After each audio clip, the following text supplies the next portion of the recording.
নির্বাচনের বেসরকারি ফলাফল জানাতে ঢাকার রিটার্নিং কর্মকর্তার কার্যালয়ে আমাদের সহকর্মী অপেক্ষা করছেন শাহাদাত নিশাদ।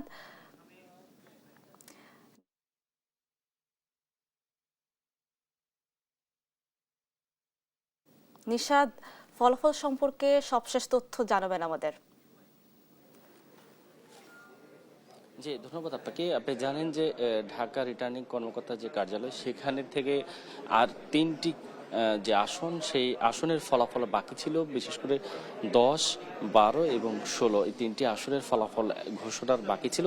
তো কিছুক্ষণ আগে 12 এবং 16 এই দুইটি আসনের ফলাফল প্রকাশ করা হয়েছে। আমরা যদি একটু আপনাকে জানিয়ে রাখি, 12 আসন যেটি রয়েছে সেখানে গণ অধিকার পরিষদ ট্রাক প্রতীকে যে প্রার্থী ছিল তিনি পেয়েছেন 115 ভোট।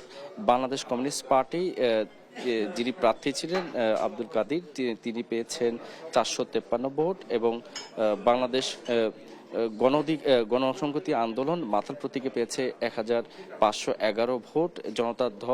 জনতার দল থেকে পেয়েছেন 175 ভোট। ইসলামী আন্দোলন বাংলাদেশ হাত পাখা প্রতীকে পেয়েছেন 2058 ভোট। তারপর বাংলাদেশ সাংস্কৃতিক জোট সেখান থেকে যে ছড়ি প্রতীকে পেয়েছেন 115 ভোট। ইসলামী ইনসানিয়াত বিপ্লব পার্টি বাংলাদেশ আপেল প্রতীকে পেয়েছে 113 ভোট। তারপরে এখানে সবচেয়ে বেশি যেটি গুরুত্বপূর্ণ জায়গা সেটি হচ্ছে 3 সাইফুল বলা হয় সেখানে। তো তাদের যদি আমি একটু জানিয়ে রাখি, বাংলাদেশ জামায়াতে ইসলাম দাঁড়িপাল্লা প্রতীক যিনি প্রার্থী হয়েছেন সাইফুল হক মিলন, তিনি পেয়েছেন 53,773 ভোট এবং স্বতন্ত্র প্রার্থী যিনি ছিলেন সাইফুল আলম নীরব, তিনি পেয়েছেন 29,869 ভোট এবং বাংলাদেশ বিপ্লবী ওয়ার্কার্স পার্টি সাইফুল হক, তাকে বিএনপি জোট মনোনয়ন দেওয়া হয়েছিল, তিনি পেয়েছেন 30,963 ভোট কোদাল প্রতীকে। তো এই আসনটাতে দাঁড়িপাল্লা যে প্রতীকের প্রার্থী ছিল জামায়াতের প্রার্থী সাইফুল আলম, তিনি পেয়েছেন 53,773 ভোট এবং তাকে বেসরকারিভাবে বিজয়ী ঘোষণা করা হয়েছে। আমরা এখানে আরেকটি আসনের ফলাফল পেয়েছি, ঢাকা 16 আসন। সেই 16 আসনে যে প্রার্থীরা রয়েছে, গুরুত্বপূর্ণ প্রার্থী ধানের শীষ প্রতীকে বাংলাদেশ জাতীয়বাদী দল বিএনপি থেকে মনোনীত আমিনুল হক, তিনি পেয়েছেন 85,467 ভোট এবং আরেকটি যে গুরুত্বপূর্ণ প্রার্থী তার প্রতিদ্বন্দ্বী বাংলাদেশ জামায়াতে ইসলাম দাঁড়িপাল্লা প্রতীকে আব্দুল বাতেন, তিনি পেয়েছেন সেখানে 88,828 ভোট। যার কারণে এখানে সাইফুল আলম নীরব থেকে আমিনুল হক থেকে 3,000-এর কাছাকাছি ভোট পেয়ে আগানো রয়েছে। বাংলাদেশ জামাতে ইসলামের যে প্রার্থী আব্দুল বাতেন, তিনি পেয়েছেন 88,828 ভোট।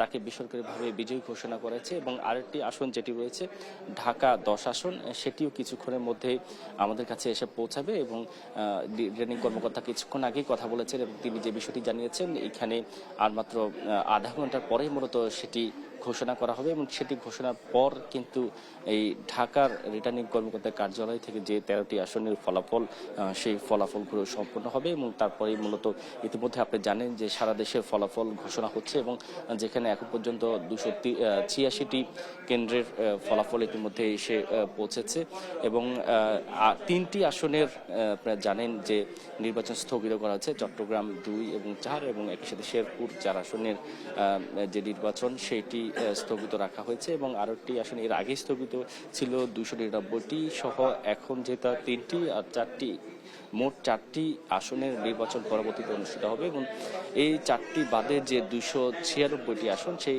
96টি আসনের মধ্যে এখনো ফলাফল আসতে বাকি আরও 13টি আসনের এবং এইগুলো আসার পরপরই কিন্তু বেসরকারিভাবে যে বিএনপি মনোনীত বিএনপি দলটি রয়েছে তারা একেবারে এগিয়ে এবং অনেকটাই নিশ্চিত হয়ে গিয়েছে। শুধুমাত্র এখন আসলে ঘোষণার অপেক্ষা। তারা ইতিমধ্যেই 209টি আসনে কিন্তু বেসরকারিভাবে তারা বিজয়ী হয়েছেন এবং একই সাথে 11 দলীয় জোট যেটি রয়েছে বাংলাদেশ জামাত ইসলাম সহ 11টি জোট তারা করেছিল, তারা ইতিমধ্যেই 70টি আসনে বিজয় লাভ করেছে এবং সেই সাথে স্বতন্ত্র অন্যান্য দল এখন পর্যন্ত 7টি আসনে তারা বিজয় লাভ করেছে। তো এই ছিল আসলে সবশেষ পরিস্থিতি। আর মাত্র 13টি আসন বাকি সারা বাংলাদেশে এবং ঢাকা রিটার্নিং কার্যালয়ে মাত্র একটি আসনের পরেই কিন্তু ফলাফল ঘোষণার যে পর্বটি সেটি আনুষ্ঠানিকভাবে সমাপ্ত হতে যাচ্ছে। তো এই ছিল ঢাকা বিভাগীয় কমিশনারের কার্যালয় থেকে আমার কাছে থাকা সবশেষ খবর।